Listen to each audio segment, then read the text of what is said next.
Hey guys, how's it going, and welcome to the Minute channel. And today we are gonna be talking about all this talk about PlayStation 5.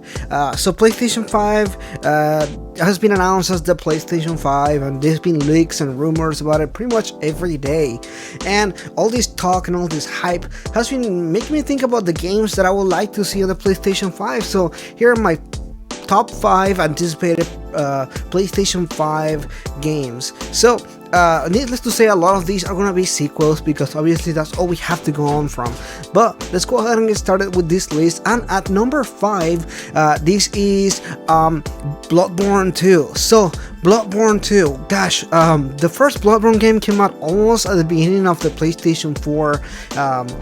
Whenever it first came out, it was one of the games that I was most anticipated for because I love the Souls games, and you guys know this, I talked about this on my channel before. So I was so hyped for this game, and I got it and I enjoyed it. It felt different from Bloodborne, but I'm sorry, from Dark Souls, but still had that same fighting style to it, but it was different. It had enough different stuff from the Dark Souls series that it felt unique, but at the same time the combat and the gameplay was so fluid and so well done, and it was just such a good experience. So definitely excited for a possible sequel to it. Now there's no guarantee that we're gonna get a sequel to it, but it's definitely one of those games that if it does happen for PlayStation 5, I will be super hyped and excited for.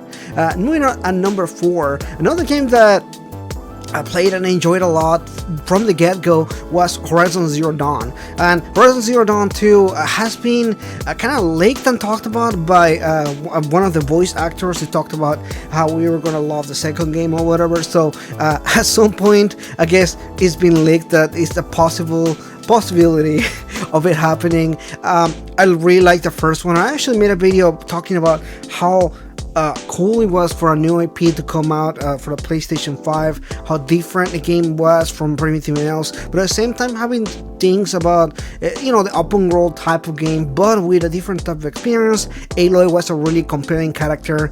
All her interactions with pretty much all the characters that you meet down the road. The lore of the world of Horizon Zero Dawn was amazing. Everything just fits so well, the aesthetic of that post-apocalyptic environment with technology and that kind of stuff. It just had so many really cool stuff.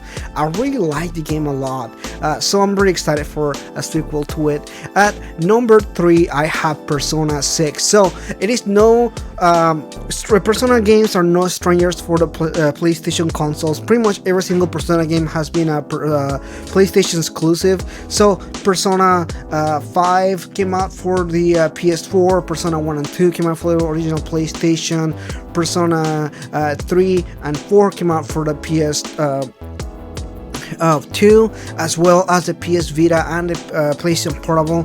So pretty much all except for one single PlayStation, which is by the PS3, had Persona games, even though you can think of Persona 5 as a PS3 game as well. So excited because Persona is one of my favorite series. Obviously I talk about Persona in my channel all the time. So looking at the timelines and looking at everything, look at how well Persona is doing right now. The possibility of a Persona 6 on a PlayStation 5 is pretty highly just looking at everything that is going on right now. Obviously Persona 5 is doing excellent right now. We're having a remake right now for Persona 5 Royal.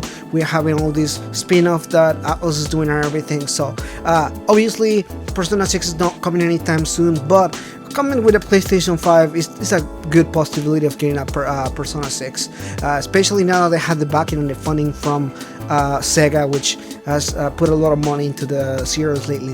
So super excited for that. And then number 2, I have SpiderMan, Marvel Spider-Man. So the first game was excellent.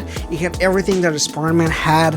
That was something that I was hyped for. The game was excellent. It had a lot of really good stuff to it. The world building was excellent. The story was phenomenal. One of the things that I felt like this was probably one of the best Spider-Man I ever played or seen, whether it's a comic, TV series, movies, or anything. I think that this Spider-Man iteration was one of the best ones.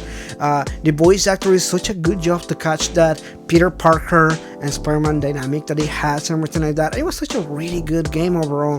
The story was excellent. I think it opened up a lot of future stories forward, like Venom, like Green Goblin, all this different stuff that could happen in the future. So really excited for this. This is definitely something that is gonna come out, as the developers have talked about, Spider-Man being kind of like the opening for more Marvel games and so on. So very excited for this game. And number one, I have God of War, the continuations to the soft reboot slash continuation of the God of War franchise. God of War was excellent. It had a lot of stuff that I was looking forward to. The character of Kratos and his son now have been developed so well. I never expected a character to have so much character development, from being such an angry character to being a father to growing, to raising this child in this different world as a god, and all these things that happened throughout the entirety of the story. I'm very excited to see what's going to happen next, because there's a huge cliffhanger in the story of God of War that you definitely know that there's going to be a sequel to it, and what better way to bring it down with the PlayStation 5. Super excited for what's going to happen with this series as well. The story was so emotional, so full of stuff that I was looking forward to. The gameplay was fantastic. They changed so many of the stuff to a third person over the shoulder perspective. Kratos just fought so well, the weapons variety and everything. So I really enjoyed these game overall, and I'm super hyped for any of these games. No, obviously none of these games have been announced on PlayStation 5, and all of these are speculations, but let's be honest here, all of these games did good. All of these games had stuff that we liked about, and things that obviously all of them were really successful game on the PlayStation 5. All of these 5 games, if you look at the Metacritic scores, they did phenomenal. So yeah, this is my list of 5 games that I want to see on the PlayStation 5. Let me know in the comments below, what is your list for the PlayStation 5? What games do you want to see there? Is there any particular games that you would like to see that I didn't talk about? Is there any games that I didn't talk about that you felt like shouldn't be on the list? Let me know in the comments below. Anyway, that is it for today, guys. If you're new, please consider liking and subscribing, but that's it. I'll see you next time.